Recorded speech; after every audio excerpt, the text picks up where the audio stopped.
ನಿಮ್ಮ ಡಾಕ್ಟರ್ಗೆ ಸ್ವಾಗತ. ನಾನು ಚೈತ್ರಾಂಚನ್. ಒತ್ತಡದ ಜೀವನ, ಬದಲಾಗ್ತಾ ಇರೋ ಜೀವನ ಶೈಲಿ, ಜನರಿಗೆ ನೂರಾರು ಆರೋಗ್ಯ ಸಮಸ್ಯೆ. ಯಾವ ಸಮಸ್ಯೆಗೆ ಯಾವ ಚಿಕಿತ್ಸೆ ಅನ್ನೋದೇ ದೊಡ್ಡ ಚಿಂತೆ. ಇಂತಹ ಸಮಸ್ಯೆ ಇರೋರಿಗೆ ಒಂದೇ ವೇದಿಕೆಯಲ್ಲಿ ಸಿಗುತ್ತೆ ಉತ್ತರ. ಇದೇ ಟಿವಿ9ನ ವಿಶೇಷ ಕಾರ್ಯಕ್ರಮ ನಿಮ್ಮ ಡಾಕ್ಟರ್.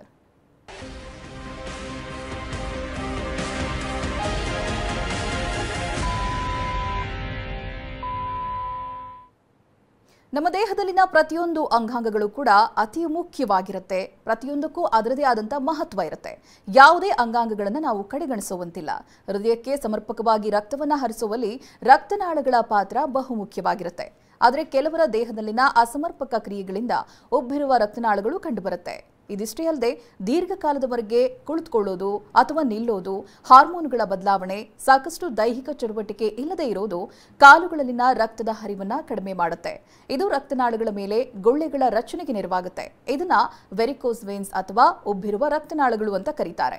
ಈ ಕಾಯಿಲೆಯಿಂದ ಬಳಲುವವರು ಸಾಕಷ್ಟು ಜನ ಇದ್ದಾರೆ. ಆದರೆ ಭಯ ಪಡುವಂತ ಅವಶ್ಯಕತೆ ಇಲ್ಲ, ಯಾಕಂದ್ರೆ ಇದಕ್ಕೆ ಪರಿಣಾಮಕಾರಿ ಚಿಕಿತ್ಸೆ ಇದೆ.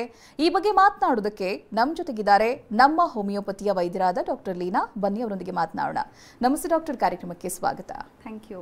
ಮೊದಲಾಗಿ ವೆರಿಕೋಸ್ ವೇನ್ಸ್ ಅಂದ್ರೆ ಏನು, ಯಾರಲ್ಲಿ ಇದು ಹೆಚ್ಚಾಗಿ ಕಂಡು ಬರುತ್ತೆ ಅಂತ? ವೆರಿಕೋಸ್ ವೇನ್ಸ್ ಅಂತಂದರೆ ಕಾಲ್ಗಳಲ್ಲಿರುವಂತಹ ವೇನ್ಸ್ನಲ್ಲಿ, ಅಥವಾ ವೇನ್ಸ್ ಅಂತ ನಾವೇನು ಹೇಳ್ತೀವಿ, ಯಾಕೆ ಕರಿತೀವಿ ಅಂತಂದರೆ ಅದು ಡಿಆಕ್ಸಿಜನೇಟೆಡ್ ಬ್ಲಡ್ನ ಕ್ಯಾರಿ ಮಾಡುವಂತಹ ಸ್ಟ್ರಕ್ಚರ್ಸ್. ಸೊ ಯೂಶಲ್ ಆಗಿ ಕಾಲ್ಗಳಲ್ಲಿ ಎಂಗಾಜ್ಮೆಂಟ್ ಆಗಿರುವಂಥ ವೇನ್ಸ್ಗೆ, ಟಾರ್ಷಸ್ ಆಗಿರುವಂಥ ವೇನ್ಸ್ಗೆ, ಉಬ್ಬಿರುವಂತಹ ರಕ್ತನಾಳಗಳಿಗೆ ಮೆಡಿಕಲ್ ಟರ್ಮ್ನಲ್ಲಿ ನಾವು ವೆರಿಕೋಸ್ ವೇನ್ಸ್ ಅಂತ ಕರಿತೀವಿ. ಈ ವೆರಿಕೋಸ್ ವೇನ್ಸು ಮೇಲ್ಸ್ನಲ್ಲೂ ಕೂಡ ಕಂಡುಬರುತ್ತೆ, ಫೀಮೇಲ್ಸ್ನಲ್ಲೂ ಕೂಡ ಕಂಡುಬರುತ್ತೆ. ಸೊ ಯೂಶಲ್ ಆಗಿ ಯಾಕೆ ವೆರಿಕೋಸ್ ವೇನ್ಸ್ ಕಂಡುಬರುತ್ತೆ, what are the causes of varicose veins ಅಂತ ನಾವು ನೋಡಿದಾಗ, ನಾವು ನಿಂತ್ಕೊಂಡಾಗ ಹಾರ್ಟ್ ಮೇಲ್ಗಡೆ ಇರುತ್ತೆ, ಕೆಳಗಡೆಯಿಂದ ಡಿಆಕ್ಸಿಜನೇಟೆಡ್ ಬ್ಲಡ್ ಅಥವಾ ಅಶುದ್ಧವಾಗಿರುವಂತಹ ರಕ್ತ ಹೃದಯಕ್ಕೆ ಹೋಗಬೇಕು ಅಂತಂದರೆ it has to go against gravitational force. So ಗುರುತ್ವಾಕರ್ಷಣೆಯ ಆಪೋಸಿಟ್ ಡೈರೆಕ್ಷನಲ್ಲಿ ರಕ್ತ ಸಂಚರಿಸಬೇಕಾಗತ್ತೆ. ಸೊ ಈ ರೀತಿಯಾಗಿ ಸಂಚರಿಸುವಂತಹ ನಿಟ್ಟಿನಲ್ಲಿ, for example in the professions where people are always standing, ಅಂದರೆ ಅವರ ಉದ್ಯೋಗದಲ್ಲಿ ಜನರು ಸಾಮಾನ್ಯವಾಗಿ ನಿಂತ್ಕೊಂಡಿರುವಂತಹ ಉದ್ಯೋಗ ಮಾಡ್ತಿರುವಂತಹ ವ್ಯಕ್ತಿಗಳು, for example lecturers, professors, traffic police. So ಇಂಥವ್ರು ನಿಂತ್ಕೊಂಡೇ ಇರ್ತಾರಲ್ವ, ಅವಾಗ ಏನಾಗುತ್ತೆ, ಕೆಳಗಡೆಯಿಂದ ಮೇಲ್ಗಡೆ ಹೋಗಬೇಕಾಗಿರುವಂತಹ ರಕ್ತಕ್ಕೆ, ಅಗೇನ್ಸ್ಟ್ ಗ್ರಾವಿಟೇಷನಲ್ ಫೋರ್ಸ್ ಹೋಗಬೇಕಾಗಿರುವಂಥ ರಕ್ತಕ್ಕೆ ಪ್ರೆಷರ್ ಸ್ವಲ್ಪ ಜಾಸ್ತಿ ಬೇಕಾಗತ್ತೆ. ಸೊ ಹೀಗೆ ಹೋಗುವಾಗ ಪ್ರತಿ ಸಲಿನೂ ಕೂಡ ಹೃದಯದಿಂದ ಶುದ್ಧೀಕರಣವಾಗಿರುವಂತಹ ರಕ್ತ ಬೇರೆ ಎಲ್ಲ ಪಾರ್ಟ್ಸ್ಗೆ ಡಿಸ್ಟ್ರಿಬ್ಯೂಟ್ ಆಗುತ್ತೆ. ಸೊ ಅಶುದ್ಧವಾಗಿರುವಂತಹ ರಕ್ತ ಬೇರೆ ಎಲ್ಲ ಪಾರ್ಟ್ಸಿಂದನೂ ಕೂಡ ಹೃದಯಕ್ಕೆ ಹೋಗಿ ಅಲ್ಲಿ ಶುದ್ಧೀಕರಣ ಆಗುವಂಥ ಪ್ರಾಸೆಸ್ಗೆ ಒಳಗಾಗುತ್ತೆ. ಸೊ ಹೀಗೆ ಅಗೇನ್ಸ್ಟ್ ಗ್ರಾವಿಟೇಷನಲ್ ಫೋರ್ಸ್ ರಕ್ತ ಹೋಗೋ ಹೊತ್ತಿಗೆ ಕೆಲವೊಮ್ಮೆ ವೇನ್ಸ್ಗಳಲ್ಲೂ ತುಂಬ ವೀಕ್ನೆಸ್ ಆಗುವಂಥ ಚಾನ್ಸಸ್ ಇರುತ್ತೆ, ಅಲ್ಲಿರೋ ವ್ಯಾಲ್ವ್ಸ್ ವೀಕ್ ಆಗುವಂಥ ಚಾನ್ಸಸ್ ಇರುತ್ತೆ. ಸೊ ಈಗ ಹೋಗ್ತಾ ಇರೋಂತಾಗ ಆ ವೇನ್ಸ್, ಆ ವ್ಯಾಲ್ವ್ ಏನಿರುತ್ತೆ ಅದು ವೀಕ್ ಆದಾಗ ಅದು ಕ್ಲೋಸ್ ಆಗದೇನೆ ಆ ರಕ್ತ ಅಲ್ಲೇ ಸ್ಟ್ಯಾಗ್ನೆಂಟ್ ಆಗಿ ನಿಂತ್ಕೊಳ್ಳುವಂಥ ಚಾನ್ಸಸ್ ಇರುತ್ತೆ. ಅದು ಮುಂದಕ್ಕೆ ಪುಷ್ ಆಗೋದಿಲ್ಲ, ಮುಂದಕ್ಕೆ ಹೋಗೋದಕ್ಕೆ ಕಷ್ಟ ಆಗ್ತಿರುತ್ತೆ. ಸೊ ಅಲ್ಲಲ್ಲೇ ಸ್ಟ್ಯಾಗ್ನೆಂಟ್ ಆಗಿ ನಿಂತ್ಕೊಂಡಿರುವಂತಹ ರಕ್ತ, ಅಶುದ್ಧವಾಗಿರುವಂಥ ರಕ್ತ ಹಾಗೆ ವೆರಿಕೋಸಿಟೀಸ್ನ ಫಾರ್ಮ್ ಮಾಡ್ತಾ ಹೋಗುತ್ತೆ. ಸೊ ಇದು ಸಿಂಪಲ್ ಆಗಿ ಜನಸಾಮಾನ್ಯರಿಗೆ ವೆರಿಕೋಸ್ ವೇನ್ಸ್ ಅಂದರೆ ಏನು ಅಂತ ಅರ್ಥ ಮಾಡಿಸ್ಕೊಳ್ಳುವಂಥದ್ದು. ಸೊ ಈ ರೀತಿಯಾದಂತಹ ಸಮಸ್ಯೆಗಳು ಮೇಲ್ಸ್ ಮತ್ತು ಫೀಮೇಲ್ಸ್ನಲ್ಲಿ ಕಂಡು ಬಂದಾಗ, ವಿತ್ ಸಮ್ ಫಿಸಿಕಲ್ ಆ್ಯಕ್ಟಿವಿಟೀಸ್ ಆಗಿರ್ಬೋದು, ಅಥವಾ ಹಾರ್ಮೋನಲ್ ಇಂಬ್ಯಾಲೆನ್ಸಿಂದ ಆಗಿದೆ ಅಂದರೆ ಆ ಒಂದು ಇಂಬ್ಯಾಲೆನ್ಸ್ನ ಡಯಟ್ ಮುಖಾಂತರ, ಚಿಕಿತ್ಸೆ ಮುಖಾಂತರ ಸರಿ ಮಾಡ್ಕೊಳ್ಳೋದ್ರಿಂದ ವೆರಿಕೋಸ್ ವೇನ್ಸಿಂದ ಹೊರಗಡೆ ಬರ್ಬೋದು. ಎಸ್ ಡಾಕ್ಟರ್, ಇನ್ನು ಲಕ್ಷಣಗಳು ಅಂತ ಬಂದಾಗ ನೀವೇ ಹೇಳಿದಾಗೆ ಬಹುಶಃ ಉಬ್ಬಿರುವಂಥ ಭಾಗಗಳೇ ಲಕ್ಷಣಗಳಾಗಿರುತ್ತಾ, ಅಥವಾ ಬೇರೆ ರೀತಿಯಲ್ಲೂ ವೆರಿಕೋಸ್ ವೇನ್ಸ್ ಇದೆ ಅನ್ನೋದು ಗೊತ್ತಾಗುತ್ತಾ ನಮಗೆ? ಯೂಶಲ್ ಆಗಿ ಈ ವೆರಿಕೋಸ್ ವೇನ್ಸ್ ಬಂದಾಗ ಸ್ಟಾರ್ಟಿಂಗ್ ಸ್ಟೇಜಸ್ನಲ್ಲಿ ಪೇಷಂಟ್ಸ್ಗೆ ಅಷ್ಟೇನೂ ಪ್ರಾಬ್ಲಮ್ ಅಂತ ಅನಿಸಲ್ಲ. ರೆಗ್ಯುಲರ್ ಆಗಿ ತಮ್ಮ ದಿನನಿತ್ಯದ ಚಟುವಟಿಕೆಗಳನ್ನು ಮಾಡ್ತಾ ಇರ್ತಾರೆ. Over A period of time, ಅಂದರೆ ಕೆಲವು ತಿಂಗಳುಗಳ ನಂತರ, ಕೆಲವು ವರ್ಷಗಳ ನಂತರ ಸ್ಲೋ ಆಗಿ ಅದು ಅಪಿಯರ್ ಅಥವಾ ಎವಿಡೆಂಟ್ ಆಗಿ ನಮಗೆ ಕಾಣಿಸೋದಕ್ಕೆ ಶುರುವಾಗುತ್ತೆ. ಆ ಭಾಗದಲ್ಲಿ ಡಲ್ ಏಕಿಂಗ್ ಪೇಯ್ನ್ ಕಾಣಿಸೋದಕ್ಕೆ ಶುರುವಾಗುತ್ತೆ. ಮತ್ತು ಅಲ್ಲಿ ಸ್ಕಿನ್ ಕೂಡ ಥಿಕ್ನೆಸ್ ಕಡಿಮೆ ಆಗುವಂತಹ ಚಾನ್ಸಸ್ ಕೂಡ ಇರುತ್ತೆ. It's not seen in everyone, but in some patients ಆ ಸ್ಕಿನ್ ಥಿಕ್ನೆಸ್ ಕಳ್ಕೊಳ್ಳೋದು ನೋಡ್ತಾ ಬರ್ತೀವಿ. ಮತ್ತು ಅಲ್ಲಿ ವೇನ್ಸ್ ಇನ್ಫ್ಲಮೇಷನ್ ಆಗಿರೋವಂಥದ್ದು, ಸ್ವೆಲ್ಲಿಂಗ್ ಆಗಿರೋವಂಥದ್ದು ಕ್ಲಿಯರ್ ಆಗಿ ಕಾಣಿಸುತ್ತೆ. It can affect superficial veins. ಈಗ ನಮ್ಮ ಕಾಲ್ಗಳಲ್ಲಿ ಎಸ್ಪೆಷಲಿ ಕಾಫ್ ಮಸಲ್ಸ್ ಅಂತ ಹೇಳ್ತೀವಿ, ಅಥವಾ ಮೀನಿನ ಕಂಡ ಭಾಗದಲ್ಲಿರುವಂತಹ ಮಸಲ್ಸ್ನಲ್ಲಿ ಅಲ್ಲಿರುವಂತಹ ವೇನ್ಸ್ನಲ್ಲಿ ಈ ಒಂದು ವೆರಿಕೋಸ್ ವೇನ್ಸ್ ತುಂಬ ಕಾಮನ್ ಆಗಿ ಕಾಣಿಸ್ಕೊಳ್ಳೋದು. ಈವನ್ ಥೈಸ್ ಅಥವಾ ತೊಡೆಯ ಹಿಂದಿನ ಭಾಗದಲ್ಲೂ ಕೂಡ ಕಾಣಿಸ್ಕೊಳ್ಳೋಂಥ ಚಾನ್ಸಸ್ ಇರುತ್ತೆ. So if it involves deeper veins, ಅಂದರೆ ವೇನ್ಸ್ ಅಂತಂದರೆ ಸೂಪರ್ಫಿಷಿಯಲ್ ವೇನ್ಸ್ ಅಂತ ಹೇಳ್ತೀವಿ, ಡೀಪರ್ ವೇನ್ಸ್ ಅಂತ ಹೇಳ್ತೀವಿ, ಅದರ ಬ್ರಾಂಚಸ್ ಕೂಡ ಇರುತ್ತೆ. So it can affect superficial veins as well as deeper veins ಅಂತ ಕೂಡ ಹೇಳ್ಬೋದು. ಓಕೆ ಡಾಕ್ಟರ್, ಇನ್ನು ಕಾರಣಗಳನ್ನು ನೋಡ್ತಾ ಹೋಗೋದಾದರೆ ವ್ಯಕ್ತಿಯಿಂದ ವ್ಯಕ್ತಿಗೆ ಅದು ಬದಲಾಗ್ತಾ ಹೋಗುತ್ತಾ, ಯಾವೆಲ್ಲ ಕಾರಣಕ್ಕೆ ವೆರಿಕೋಸ್ ವೇನ್ಸ್ ಕಾಣಿಸ್ಕೊಳ್ಳುತ್ತೆ ಅಂತ? ವೆರಿಕೋಸ್ ವೇನ್ಸ್ ಯೂಶಲ್ ಆಗಿ ತುಂಬ ಹೊತ್ತು ನಿಂತ್ಕೊಂಡು ಕೆಲಸ ಮಾಡೋರಲ್ಲಿ ಮತ್ತು ದೇಹದ ಚಟುವಟಿಕೆ ಬಹಳ ಕಡಿಮೆ ಇರೋರಲ್ಲಿ, for example if they do not go for a walk or do not exercise, ಅಥವಾ ಹಾರ್ಮೋನಲ್ ಇಂಬ್ಯಾಲೆನ್ಸ್ ಇರುವಂತಹ ವ್ಯಕ್ತಿಗಳಲ್ಲಿ, ಒಬೇಸಿಟಿಯಿಂದ ಸಫರ್ ಆಗ್ತಿರುವಂಥ ವ್ಯಕ್ತಿಗಳಲ್ಲಿ, ಆ್ಯಂಡ್ ಡ್ಯೂರಿಂಗ್ ಪ್ರೆಗ್ನೆನ್ಸಿ ಕೂಡ ವೆರಿಕೋಸ್ ವೇನ್ಸ್ ಕಾಣಿಸ್ಕೊಳ್ಳೋಂಥ ಚಾನ್ಸಸ್ ಇರುತ್ತೆ. So it is mainly, as I told, it's mainly because of standing or sitting in one place for long time, ಯಾವುದೇ ಥರ ಆ್ಯಕ್ಟಿವಿಟೀಸ್ ಇಲ್ಲದೇ. ಸೊ ಆವಾಗ ಎವ್ರಿ ಮಿನಿಟ್ ರಕ್ತ ಶುದ್ಧೀಕರಣ ಆಗ್ತಿರುತ್ತೆ, ರಕ್ತ ಸಂಚಾರ ಆಗ್ತಾನೆ ಇರುತ್ತೆ, ನರ ಸಂಚಾರ ಆಗ್ತಾನೆ ಇರುತ್ತೆ. ಸೊ ನೀವು ಆ ರಕ್ತ ಸಂಚಾರಕ್ಕೆ ಹಿತವಾದ ಒಂದು ವಾತಾವರಣ ನಿಮ್ಮ ದೇಹದಲ್ಲಿ ಸೃಷ್ಟಿ ಮಾಡಿಕೊಡ್ಲಿಲ್ಲ ಅಂದಾಗ ಅಲ್ಲಿ ಕಾಯಿಲೆಗಳು ಉತ್ಪತ್ತಿ ಆಗುವಂಥ ಸಾಧ್ಯತೆ ಇರುತ್ತೆ ಅಂತ ಹೇಳ್ಬೋದು. ಓಕೆ ಡಾಕ್ಟರ್, ಇಲ್ಲಿ ವೆರಿಕೋಸ್ ವೇನ್ಸಲ್ಲಿ ಏನಾದರೂ ಟೈಪ್ಸ್ ಇದೆಯಾ? ಬಿಕಾಸ್ ಕೆಲವರಲ್ಲಿ ಬಹಳ ದಪ್ಪನೆಯ ರಕ್ತನಾಳಗಳು ಕಾಣಸಿಗುತ್ತೆ, ಅದೇನಾದರೂ ಬೇರೆ ರೀತಿಯಾದಂಥದ್ದು ಹೇಗೆ ಡಾಕ್ಟರ್?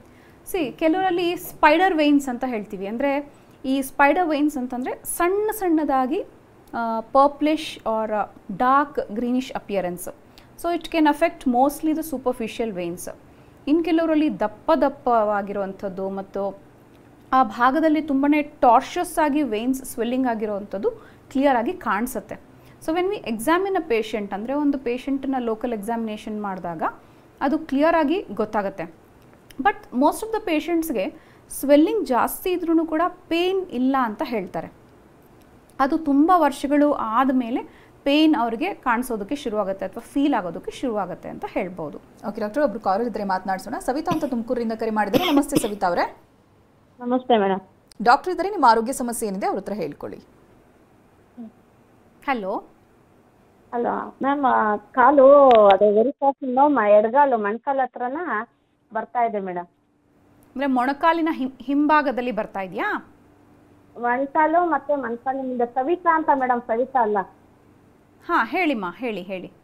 ಅದೇ ಮೊಣಕಾಲ ಹತ್ರ ಎಡಗಾಡೆಗೆ ಸೈಡು ತೊಡೆ ಕಡೆ ಮಕ್ಕೆ ಮೊಣಕಾಲ ಹತ್ರ ಫುಲ್ ಮೊಣಕಾಲ ಹತ್ರ ದದ್ದದ ಥರ ಆಗೈತೆ, ಗಂಟು. Varicose veins. ಹಾಂ, ಪೇಯ್ನ್ ಆಗ್ತಾ ಇದೆಯಮ್ಮ ನಿಮಗೆ? ಇಲ್ಲ, ಪೇನ್ ಏನಿಲ್ಲ ಮೇಡಮ್. ಎಷ್ಟು ದಿನದಿಂದ ಇದೆ ಈ ಸಮಸ್ಯೆ? ಅಲ್ಲಿ 2 ವರ್ಷದಿಂದ ಮೇಡಮ್. ಮತ್ತೆ ಕೆಳಗಡೆ ಇದು ಗೆಜ್ಜೆ ಹಾಕಂತೀವಲ್ಲ, ಅಲ್ಲಿ ಹಿಂಡಿ ಹತ್ರ ಚಿಕ್ಕದಾಗಿ ಇಷ್ಟ ಗಂಟು ತರ ಕಾಣಿಸ್ತಾ ಐತೆ. Okay okay. ಸೊ ಅಂದ್ರೆ ನಿಮಗೆ ಪ್ರಾಬಬ್ಲಿ ಮಂಡಿಯ ಭಾಗದ ಹಿಂಭಾಗದಲ್ಲಿ, ಅಂದರೆ ಪಾಪ್ಲಿಟಿಯಲ್ ಫೋಸಾ ಅಂತ ನಾವು ಕರಿತೀವಿ ಆ ಭಾಗಕ್ಕೆ. ಸೊ ಅಲ್ಲೂ ಕೂಡ ವೆರಿಕೋಸ್ ವೇನ್ಸ್ ಆಗೋ ಚಾನ್ಸಸ್ ಇರುತ್ತೆ. ಮತ್ತು ಮೀನಿನ ಕಂಡದ ಭಾಗದಲ್ಲಿರುವಂತಹ ಮಸಲ್ಸ್ಗಳಲ್ಲಿ, ಅಂದರೆ ಕಾಫ್ ಮಸಲ್ಸ್ ಅಥವಾ ನಿಮ್ಮ ಕಾಲಿನ ಹಿಂಬದಿ ಇರುವಂಥ ಮಸಲ್ಸ್ನಲ್ಲೂ ಕೂಡ ಈ ಸಮಸ್ಯೆ ಕಾಣಿಸ್ಕೊಳ್ಳೋವಂಥದ್ದು. ಹಾಗೆ ನೀವು ಹೇಳಿದ್ರಿ ಗೆಜ್ಜೆಗಳು ಹಾಕ್ಕೊಳ್ಳೋಂಥ ಜಾಗದಲ್ಲೂ ಕೂಡ ನಿಮಗೆ ಅಲ್ಲಿ ಊತ ಕಾಣಿಸ್ಕೊಂಡಿರೋವಂಥದ್ದು ಅಥವಾ ಆ ವೇನ್ಸ್ನಲ್ಲಿ ಇನ್ಫ್ಲಮೇಷನ್ ಆಗಿರೋವಂಥದ್ದು.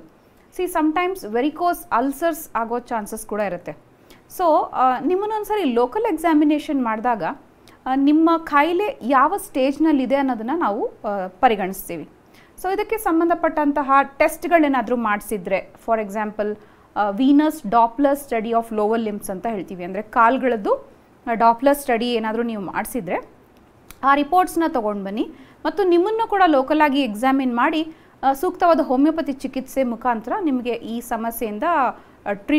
ಸಮಸ್ಯೆಗೆ ಟ್ರೀಟ್ಮೆಂಟ್ ಕೊಡಲಾಗುತ್ತೆ. ಥ್ಯಾಂಕ್ ಯು ಕವಿತಾ ಅವರೇ ಕರೆ ಮಾಡಿದ್ದಕ್ಕಾಗಿ. ಡಾಕ್ಟರ್, ಇನ್ನು ಮಹಿಳೆಯರು ಹಾಗೆ ಪುರುಷರು ಅಂತ ಬಂದಾಗ ಯಾರಲ್ಲಿ ವೆರಿಕೋಸ್ ವೇನ್ಸ್ ಹೆಚ್ಚಾಗಿ ಕಾಣಸಿಗುತ್ತೆ ಅಂತ? It is seen in both males as well as females, but comparatively ಈಗ ಫೀಮೇಲ್ಸ್ನಲ್ಲಿ ಇಶ್ಯೂಸ್ ಜಾಸ್ತಿ. ಯಾಕೆ ಅಂತಂದರೆ, ಫಾರ್ ಎಕ್ಸಾಂಪಲ್ ಈಗ ಒಂದು ಲೇಡಿ, ಈಗ ಒಂದಕ್ಕೊಂದು ಹೇಗೆ ಕಾಯಿಲೆಗಳು ಇಂಟರ್ಲಿಂಕ್ ಆಗಿದೆ ಅಂತಂದರೆ, ಫಾರ್ ಎಕ್ಸಾಂಪಲ್ ಒಂದು ಲೇಡಿಗೆ ಮುಟ್ಟು ಸರಿಯಾಗಿ ಆಗ್ತಾ ಇಲ್ಲ ಅಂದಾಗ ಅದು ಹಾರ್ಮೋನಲ್ ಇಂಬ್ಯಾಲೆನ್ಸಿಂದ, PCOD ಇಂದ ಬರ್ಬೋದು, ಅಥವಾ ಥೈರಾಯ್ಡ್ ಇಶ್ಯೂಸಿಂದ ಬರ್ಬೋದು. ಸೊ ಈ ಎರಡೂ ಕಾಯಿಲೆಗಳಲ್ಲೂ ಕೂಡ ವೆಯ್ಟ್ ಗೇನ್ ಅಥವಾ ಒಬೇಸಿಟಿ ಪ್ರಾಬ್ಲಮ್ ಕಾಣಿಸ್ಕೊಳ್ಳುತ್ತೆ. ಸೊ ಈ ವೆಯ್ಟ್ ಗೇನ್ ಇಂದನೂ ಕೂಡ ಜಾಯಿಂಟ್ ರಿಲೇಟೆಡ್ ಇಶ್ಯೂಸ್ ಅಥವಾ ವೆರಿಕೋಸ್ ವೇನ್ಸ್ ಹೆಚ್ಚಾಗಿ ಕಾಣಿಸ್ಕೊಳ್ಳುವಂಥದ್ದು ಕೂಡ ನಾವು ನೋಡ್ತಾ ಬರ್ತೀವಿ. ಸೊ ದೀಸ್ ಟೂ ಪ್ರಾಬ್ಲಮ್ಸ್ ಅಂದರೆ PCOD is always seen in females, it is only seen in females, but thyroid issues ಇಬ್ಬರಲ್ಲೂ ಕಾಣಿಸ್ಕೊಳ್ಬೋದು, but comparatively seen more in females. So ಹಾಗಾಗಿ ಈ ಎರಡೂ ಇಶ್ಯೂಸ್ನೂ ಕೂಡ ತಗೊಂಡಾಗ ಕಂಪ್ಯಾರಿಟಿವ್ಲಿ ವೆರಿಕೋಸ್ ವೇನ್ಸ್ ಕೂಡ ಫೀಮೇಲ್ಸ್ನಲ್ಲೇ ಹೆಚ್ಚಾಗಿ ಕಂಡು ಬರುತ್ತೆ ಅಂತ ಹೇಳ್ಬೋದು. ಓಕೆ ಡಾಕ್ಟರ್, ಜೆನೆಟಿಕಲಿ ಕಾಣಿಸ್ಕೊಳ್ಳುತ್ತಾ? ಒಂದು ವೇಳೆ ಜೆನೆಟಿಕಲಿ ಬಂದರೆ ಅದು ಅರ್ಲಿ ಸ್ಟೇಜಲ್ಲಿ, ಅರ್ಲಿ ಏಜ್ನಲ್ಲೇ ಕಾಣಿಸಿಗುತ್ತಾ, ಹೇಗೆ ಡಾಕ್ಟರ್? ಜೆನೆಟಿಕಲಿ ಅಂತಂದರೆ ಈ ಒಬೇಸಿಟಿ ಅನ್ನೋದು ಜೆನೆಟಿಕಲಿ ಬರುವಂಥದ್ದು. ಅಂದರೆ ಈಗ ನಾವು ಕೇಸ್ ತಗೊಳ್ಳೋವಾಗ ಒಂದು ಪೇಷಂಟ್ದು PCOD ಪ್ರಾಬ್ಲಮ್ ಆಗಿರ್ಬೋದು ಅಥವಾ ಥೈರಾಯ್ಡ್ ಇಶ್ಯೂಸ್ ಆಗಿರ್ಬೋದು. ಸೊ ಪೇಷಂಟ್ಸ್ ಹೇಳ್ತಾರೆ, ನಾನು ತಿನ್ನೋದು ಕಡಿಮೆ ಆದರೂ ಕೂಡ ಚಿಕ್ಕ ವಯಸ್ಸಿಂದನೂ ದಪ್ಪನೇ ಇದ್ದೀನಿ, ನಮ್ಮ ತಾಯಿ ದಪ್ಪ ಇದ್ದಾರೆ, ನಮ್ಮ ಅಜ್ಜಿ ದಪ್ಪ ಇದ್ದಾರೆ. ಸೊ ಹೀಗೆ ಕಾಯಿಲೆಗಳು, ವೆರಿಕೋಸ್ ವೇನ್ಸ್ ಏನು ಜೆನೆಟಿಕ್ ಆಗಿ ವಂಶವಾಗಿ ಬರೋವಂಥದ್ದಲ್ಲ, ಆದರೆ ಈ ಒಂದು obesity issues, weight gain issues ವಂಶದಿಂದ ಬಂದಾಗ, ಸೊ ಇವರಲ್ಲಿ ಈಗ ನಾವು ಅಟ್ ಪ್ರೆಸೆಂಟ್ ಏನು ನಡೀತಾ ಇದೆ ಅನ್ನೋದು ನೋಡಬೇಕು. C, things where not the same 50 years back, the climate was not the same 100 years back.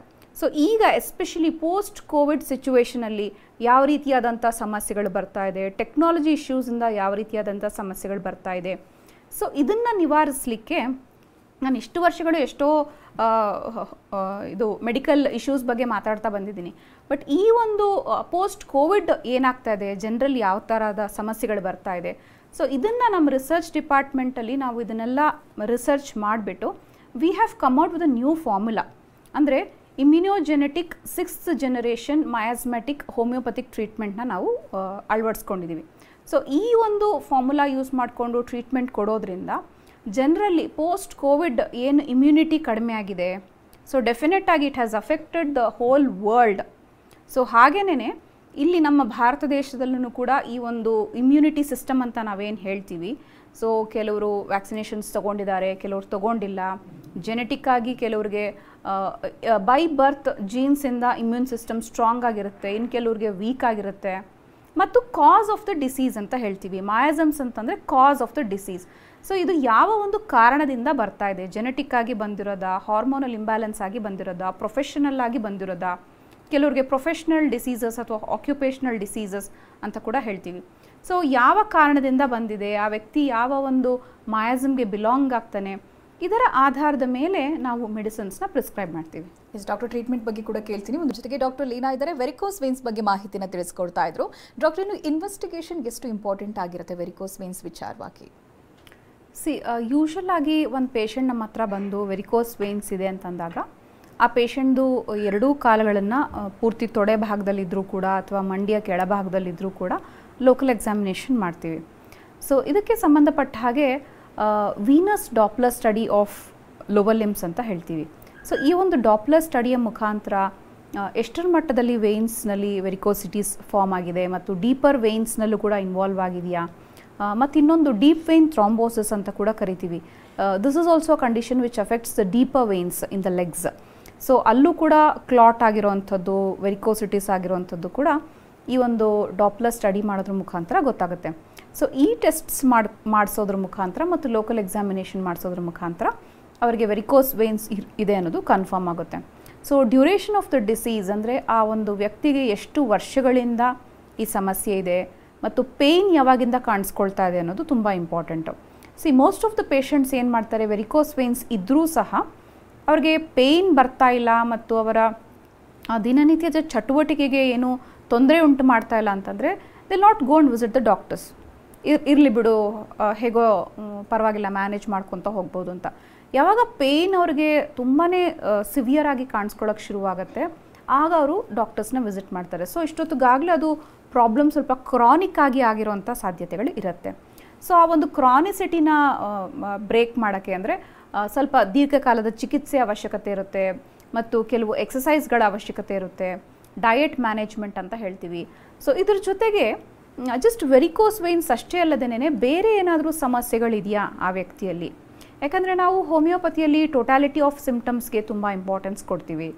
ಮತ್ತು ಏನಾಗುತ್ತೆ ಅಂದರೆ ಒಂದು ಕಾಯಿಲೆಯಿಂದ ಈ ಕಾಯಿಲೆಗೆ ಲಿಂಕ್ ಇದೆಯಾ, is it because of hypothyroidism, obesity, weight gain, varicose veins? So ಈ ರೀತಿಯಾಗಿ ಒಂದು ಪೇಷಂಟಲ್ಲಿ ಜಸ್ಟ್ ಒಂದೇ ತೊಂದರೆ ಅಲ್ಲದೇನೆ ಹಲವಾರು ಡಿಸೀಸಸ್ ಇದೆ ಅಂತಂದರೆ ಅದಕ್ಕೆ ತಕ್ಕ ಹೋಮಿಯೋಪತಿ ಚಿಕಿತ್ಸೆಯನ್ನು ಕೊಡಬೇಕಾಗತ್ತೆ. ಮತ್ತು ಇವರಿಗೆ ಕಾಂಪ್ಲಿಕೇಶನ್ಸ್ ಆಗದೇ ಇರೋ ಹಾಗೂ ಕೂಡ ಮುನ್ನೆಚ್ಚರಿಕೆ ಕ್ರಮಗಳನ್ನು ಕೂಡ ನಾವು ಪೇಷಂಟ್ಗೆ ಹೇಳ್ತೀವಿ. ಈ ರೀತಿಯಾದಂತಹ ಕ್ರಮಗಳನ್ನು ಮಾಡಬೇಕಾಗುತ್ತೆ, ಇಲ್ಲದಿದ್ದರೆ ಮುಂದೆ ನಿಮಗೆ ಈ ವೆರಿಕೋಸ್ ವೇನ್ಸಿಂದ ಈ ರೀತಿಯಾದಂಥ ಕಾಂಪ್ಲಿಕೇಶನ್ಸ್ ಬರ್ಬೋದು ಅನ್ನೋದ್ರ ಮಾಹಿತಿನೂ ಕೂಡ ಕೊಟ್ಟಿರ್ತೀವಿ. ತುಂಬ ಕಾಂಪ್ಲಿಕೇಟ್ ಅಂತ ಅನ್ಸೋದು ಯಾವಾಗ doctor varicose veins? Over a period of time, ಅಂದರೆ ಕ್ರಾನಿಕ್ ಆಗಿ ವರ್ಷಾನುಗಟ್ಟಲೆ ವೆರಿಕೋಸ್ ವೇನ್ಸ್ ಇದೆ ಅಂದಾಗ ಒಂದು ಹೇಳ್ತೀನಿ, ಕೆಲವ್ರಿಗೆ ಎಷ್ಟೋ ವರ್ಷಗಳಿದ್ರೂ ಕೂಡ ಅಷ್ಟೇ ಚೂರೇ ಇರುತ್ತೆ ವೆರಿಕೋಸ್ ವೇನ್ಸ್. ಸೊ ಅವ್ರಿಗೇನೂ ಬಾಧೆ ಮಾಡಿಲ್ಲ. ಪ್ರಾಬಬ್ಲಿ ಅವರು ವೆರಿಕೋಸ್ ವೇನ್ಸ್ ಇವತ್ತು ಅವ್ರು ನೋಡಿಕೊಂಡ್ರೂ ಕೂಡ ಅವರು ಎಕ್ಸಸೈಸ್ ಮಾಡೋದ್ರ ಮುಖಾಂತರ ಮತ್ತು ಸರಿಯಾದ ವ್ಯಾಯಾಮ ಮಾಡೋದ್ರ ಮುಖಾಂತರ, ಡಯಟ್ ಮುಖಾಂತರನೂ ಕೂಡ, ಮತ್ತು ಕೆಲವು ಪೋಸ್ಚರ್ಸ್ನ ನಾವು ಹೇಳ್ಕೊಡ್ತೀವಿ. ಆ ಪೋಸ್ಚರ್ನಲ್ಲಿ ಪ್ರತಿನಿತ್ಯ 30 to 40 ಮಿನಿಟ್ಸ್ ಆ ಪೋಸ್ಚರ್ನಲ್ಲಿ ಕುತ್ಕೊಂಡಾಗ, ಅಂದರೆ ಫೂಟ್ ಆ್ಯಂಡ್ ಎಲಿವೇಷನ್ ಅಂತ ಹೇಳ್ತೀವಿ. ಸೊ ಈ ರೀತಿ ಮ್ಯಾನೇಜ್ ಮಾಡ್ಕೊಳ್ಳೋದ್ರಿಂದನೂ ಕೂಡ ಹಲವಾರು ಪೇಷಂಟ್ಸು ವರ್ಷಾನುಗಟ್ಟಲೆ ಆದರೂ ಕೂಡ ಆರಾಮಾಗೇ ಇರ್ತಾರೆ. ಬಟ್ ಕೆಲವು ಪೇಷಂಟ್ಸ್ ನೋಡಿಕೊಂಡ್ರೂ ಕೂಡ ಅದಕ್ಕೆ ಸೂಕ್ತವಾದ ಕ್ರಮ ತಗೊಳ್ದೇನೆ, ಸರಿಯಾದ ಚಿಕಿತ್ಸೆ ಸರಿಯಾದ ಟೈಮ್ನಲ್ಲಿ ಚಿಕಿತ್ಸೆ ತಗೊಳ್ಳಿಲ್ಲ ಅಂತಂದಾಗ ಅದು ಕಾಂಪ್ಲಿಕೇಶನ್ಸ್ಗೆ ಎಡೆ ಮಾಡಿಕೊಡುತ್ತೆ. ಕಾಂಪ್ಲಿಕೇಶನ್ಸ್ ಅಂತಂದರೆ ಈಗ ಫಾರ್ ಎಕ್ಸಾಂಪಲ್ ವೆರಿಕೋಸ್ ವೇನ್ಸ್ ಹೆಚ್ಚಾದಾಗ ಅಲ್ಲಿ ಸ್ಕಿನ್ ಡಿಸ್ಕಲರೇಷನ್ ಆಗುವಂಥ ಚಾನ್ಸಸ್ ಇರುತ್ತೆ, ವೆರಿಕೋಸ್ ಅಲ್ಸರ್ಸ್ ಆಗುವಂಥ ಚಾನ್ಸಸ್ ಇರುತ್ತೆ. ಸೊ ಆ ಭಾಗದಲ್ಲಿ if you are fair, we can make out that the skin has become dark brown in colour or sometimes even blackish in colour. ಕಪ್ಪಗೆ ಅಥವಾ ಬ್ರೌನ್ ಕಲರ್ ಆಗಿ ತಿರುಗಿರುತ್ತೆ ಅಲ್ಲಿ ಆ ಭಾಗದಲ್ಲಿರುವಂತಹ ಚರ್ಮ. ಮತ್ತು ಅಫ್ಕೋರ್ಸ್ ವೆರಿಕೋಸ್ ವೇನ್ಸು ಪರ್ಪ್ಲಿಶ್ ಆಗಿ ಕಾಣಿಸ್ಕೊಳ್ಳುವಂಥದ್ದು ಮತ್ತು ಡಾರ್ಕ್ ಗ್ರೀನ್ ಕಲರ್ನಲ್ಲಿ ಕಾಣಿಸ್ಕೊಳ್ಳುವಂಥ ವೆರಿಕೋಸ್ ವೇನ್ಸ್. ರಕ್ತನಾಳಗಳು because they carry the deoxygenated blood, they are like greenish ಆಗಿ ಕಾಣಿಸ್ಕೊಳ್ಳುತ್ತೆ. ಸೊ ಈ ರೀತಿಯಾದಂತಹ ಕಾಂಪ್ಲಿಕೇಶನ್ಸ್ನ ಎದುರಿಸೋ ಮುಂಚೆನೇ ಪ್ರಾಬ್ಲಮ್ ಡಿಟೆಕ್ಟ್ ಆಗಿದೆ, ಮೈನರ್ ಆಗಿ ಸ್ವಲ್ಪ ಮಟ್ಟದಲ್ಲಿ ಪೇಯ್ನ್ ಕಾಣಿಸ್ಕೊಳ್ತಿದೆ ಅಂದಾಗ ಸೂಕ್ತವಾದ ಚಿಕಿತ್ಸೆ ತಗೊಳ್ಳೋದು ಉತ್ತಮ ಅಂತ ಹೇಳ್ಬೋದು. ಡಾಕ್ಟರ್, ಯಾರಲ್ಲಿ ಹೆಚ್ಚಾಗಿ ರಿಪೀಟೆಡ್ ಆಗಿ ವೆರಿಕೋಸ್ ವೇನ್ಸ್ ಕಾಣಿಸ್ಕೊಳ್ಳುತ್ತೆ ಚಿಕಿತ್ಸೆ ಆದ ನಂತರನೂ ಕೂಡ, ಯಾಕಾಗಿ ಆ ರೀತಿಯಾಗಿ ಆಗುತ್ತೆ ಅಂತ? ಏನು ಮಾಡ್ತಾರೆ ಇವಾಗಿನ ಪೇಷಂಟ್ಸು, ತುಂಬ ಬೇಗ they expect results very soon. So ಕೆಲವು ಪ್ರೊಸೀಜರ್ಸ್ ಇದೆ ವೆರಿಕೋಸ್ ವೇನ್ಸ್. ಸೊ ಕೆಲವು ಸರಿ ಏನಾಗ್ಬಿಡುತ್ತೆ, ಜಸ್ಟ್ 1 or 2 ವೇನ್ಸ್ನ ಅವರು ಕೆಲವು ಪ್ರೊಸೀಜರ್ ಮುಖಾಂತರ ಅದನ್ನು ಸರಿ ಮಾಡಿಸ್ಕೊಂಡು ತದನಂತರ ಅವರು ಪ್ರಿಕಾಷನ್ಸ್ ತಗೊಳ್ಳದೇ ಇದ್ದಾಗ, ಅಥವಾ ಮತ್ತೆ ವೆರಿಕೋಸ್ ವೇನ್ಸ್ ನಮ್ಮಲ್ಲಿ ಬರಬಾರ್ದು ಅಂತ ಅವರು if they don't keep up the measures, ಆಗ ಮತ್ತೆ because there is not only single vein in our legs, there are many veins in our lower limbs. So ಈಗ ಒಂದು ವೇನ್ಗೆ ಅಫೆಕ್ಟ್ ಆಗಿ ನೀವು ಆ ಒಂದು ವೇನ್ಗೆ ಪ್ರೊಸೀಜರ್ ಮುಖಾಂತರ ಆ ಒಂದು ವೆರಿಕೋಸಿಟೀಸ್ನ ರಿಮೂವ್ ಮಾಡಿಸಿದ್ರು ಕೂಡ it can affect many veins, many other veins. So ನೀವು ಅದನ್ನು ನಿಮ್ಮ ಟೆಂಡೆನ್ಸಿ ನಿಮ್ಮ ಬಾಡಿಯಲ್ಲಿ ಗೊತ್ತಿರುತ್ತೆ ನಿಮಗೆ ಯಾವ ಥರ ಕಾಯಿಲೆಗಳು ಬರುತ್ತೆ ಅಂತ. ಎಲ್ಲರಿಗೂ ವೆರಿಕೋಸ್ ವೇನ್ಸ್ ಬರಲ್ಲ, ಎಲ್ಲ ಟ್ರಾಫಿಕ್ ಪೊಲೀಸ್ಗೂ ವೆರಿಕೋಸ್ ವೇನ್ಸ್ ಬಂದಿರಲ್ಲ, ಎಲ್ಲ ಪ್ರೊಫೆಸರ್ಸ್ಗೂ ವೆರಿಕೋಸ್ ವೇನ್ಸ್ ಬಂದಿರಲ್ಲ. ಸೊ ನಿಮ್ಮ ಬಾಡಿಯ ಕಾನ್ಸ್ಟಿಟ್ಯೂಷನ್ ತಕ್ಕನಾಗಿ ನಿಮಗೆ ಕಾಯಿಲೆಗಳು ಬರೋವಂಥ ಸಾಧ್ಯತೆ ಇರುತ್ತೆ. ಸೊ ಒಂದು ಸಾರಿ ನಿಮ್ಗೆ ಈಗಾಗಲೇ ವೆರಿಕೋಸ್ ವೇನ್ಸ್ ಬಂದಿದೆ, ಅದನ್ನು ಏನೋ ಒಂದು ಚಿಕಿತ್ಸೆ ತೊಗೊಂಡು ಸರಿ ಮಾಡಿಸ್ಕೊಂಡಿದ್ದೀರಾ ಅಂದರೆ ಮುಂದೆನೂ ಕೂಡ ನಿಮಗೆ ಆಫ್ಟರ್ ಫ್ಯೂ ಇಯರ್ಸ್ ಮತ್ತೆ ಬರುವಂಥ ಚಾನ್ಸಸ್ ಇರುತ್ತೆ. ಸೊ ಅದು ಬರಬಾರ್ದು ಅಂತ ನೀವು ಮುನ್ನೆಚ್ಚರಿಕೆಯಾಗಿ ಪ್ರಿಕಾಷನರಿ ಮೆಷರ್ಸ್ನ ತಗೊಂಡು ಸರಿಯಾದ ವ್ಯಾಯಾಮ ಮತ್ತು ಡಯಟನ್ನು ಮೇಂಟೈನ್ ಮಾಡ್ಕೊತಾ ಬಂತು ಅಂತಂದರೆ ಅದು ಬರ್ದಿರೋ ಹಾಗೂ ಕೂಡ ಮೇಂಟೈನ್ ಮಾಡ್ಬೋದು. ಡಾಕ್ಟರ್, ಇನ್ನು ಕೊನೆಯದಾಗಿ ನಮ್ಮ ಹೋಮಿಯೋಪತಿಯಲ್ಲಿ ಚಿಕಿತ್ಸೆ ಯಾವ ರೀತಿಯಾಗಿರುತ್ತೆ ವೆರಿಕೋಸ್ ವೇನ್ಸ್ ಎಷ್ಟೇ ಕಾಂಪ್ಲಿಕೇಟ್ ಆಗಿದ್ರು ಕೂಡ? ನಮ್ಮ ಹೋಮಿಯೋಪತಿಯಲ್ಲಿ ಪೋಸ್ಟ್ ಕೋವಿಡ್ ನಾವು ತುಂಬಾ ರಿಸರ್ಚ್ ಮಾಡ್ತಾ ಇದ್ದೀವಿ, not only on varicose veins but on many other issues, medical issues. So ಇಲ್ಲಿ ನಾವು ತುಂಬ ಇಂಪಾರ್ಟೆನ್ಸ್ ಕೊಡುವಂಥ ಫಾರ್ಮುಲಾ ಅಂತಂದರೆ ಇಮ್ಯುನೋಜೆನಿಕ್ ಮಯಾಸ್ಮ್ಯಾಟಿಕ್ 6th generation homeopathic treatment. So ಈ ಒಂದು ಟ್ರೀಟ್ಮೆಂಟ್ ಮುಖಾಂತರ ಅಂದರೆ ಯಾವ ಒಂದು ಕಾರಣದಿಂದ ಪೇಷಂಟ್ಗೆ ಈ ಸಮಸ್ಯೆ ಬಂದಿದೆ ಮತ್ತು ಎಷ್ಟು ದಿನಗಳಿಂದ ಈ ಸಮಸ್ಯೆಗೆ ಒಳಗಾಗಿದ್ದಾರೆ, ಇದಕ್ಕೆ ಬೇರೆಲ್ಲ ಎಲ್ಲಿ ಟ್ರೀಟ್ಮೆಂಟ್ ತೊಗೊಂಡಿದ್ರು, ಸೊ ಕೆಲವು ಸರಿ ಈ ಪ್ರಾಬ್ಲಮ್ ಜೊತೆಗೆ ಬೇರೆ ಏನೆಲ್ಲ ಸಮಸ್ಯೆಗಳಿದೆ, ಬೇರೆ ಏನೇನು ಆರೋಗ್ಯ ಸಮಸ್ಯೆಗಳಿದೆ ಅಂತ ನೋಡಿಬಿಟ್ಟು ಅದಕ್ಕೆ ಸೂಕ್ತವಾದಂತಹ ಚಿಕಿತ್ಸೆನ ಕೊಡ್ತಾ ಬರ್ತೀವಿ. ಇದ್ರ ಜೊತೆಗೆ ಅಫ್ಕೋರ್ಸ್ ಡಯಟ್ ಮೇಂಟೈನ್ ಮಾಡುವಂಥದ್ದು, ಸೂಕ್ತವಾದ ವ್ಯಾಯಾಮ ಮಾಡುವಂಥದ್ದು, ಮಿನಿಮಮ್ 30 to 40 ಮಿನಿಟ್ಸ್ ವಾಕಿಂಗ್ ಮಾಡೋದ್ರ ಜೊತೆಗೆ ನಮ್ಮ ಮೆಡಿಸಿನ್ಸ್ ತೊಗೊಂಡಾಗ ಡೆಫಿನೆಟ್ ಆಗಿ ವೆರಿಕೋಸ್ ವೇನ್ಸ್ ಯಾವುದೇ ಥರದ ಸರ್ಜರಿ ಇಲ್ಲದೇನೆ ಅದಕ್ಕೆ ಚಿಕಿತ್ಸೆ ಪಡ್ಕೋಬಹುದು. ಓಕೆ ಡಾಕ್ಟರ್, ಇವತ್ತಿನ ಕಾರ್ಯಕ್ರಮದಲ್ಲಿ ವೆರಿಕೋಸ್ ವೇನ್ಸ್ ಬಗ್ಗೆ ಬಹಳ ವಿವರವಾಗಿ ಮಾಹಿತಿನ ತಿಳಿಸ್ಕೊಟ್ಟಿದ್ದೀರಾ, ಧನ್ಯವಾದಗಳು ನಿಮಗೆ. ವೆಲ್ಕಮ್. ಇದುವರೆಗೆ ನಮ್ಮ ಜೊತೆಗಿದ್ದು ನಮ್ಮ ಹೋಮಿಯೋಪತಿಯ ಡಾಕ್ಟರ್ ಲೀನಾ ಅವರು. ನೇರ ಭೇಟಿಗಾಗಿರುವಂತಹ ನಂಬರ್ ಹಾಗೆ ವಿಳಾಸವನ್ನು ನೋಟ್ ಮಾಡ್ಕೊಳ್ಳಿ. ನಮ್ಮ ಹೋಮಿಯೋಪತಿ ಬೆಂಗಳೂರು ಶಾಖೆಗಳು ಮಲ್ಲೇಶ್ವರಂ ಹಾಗೆ ಜಯನಗರ, ಇತರ ಶಾಖೆಗಳು ಹುಬ್ಬಳ್ಳಿ, ಮೈಸೂರು, ದಾವಣಗೆರೆ, ಕಲಬುರಗಿ, ಹಾಸನ, ಶಿವಮೊಗ್ಗ, ಹೊಸಪೇಟೆ, ಬೆಳಗಾವಿ, ಉಡುಪಿ.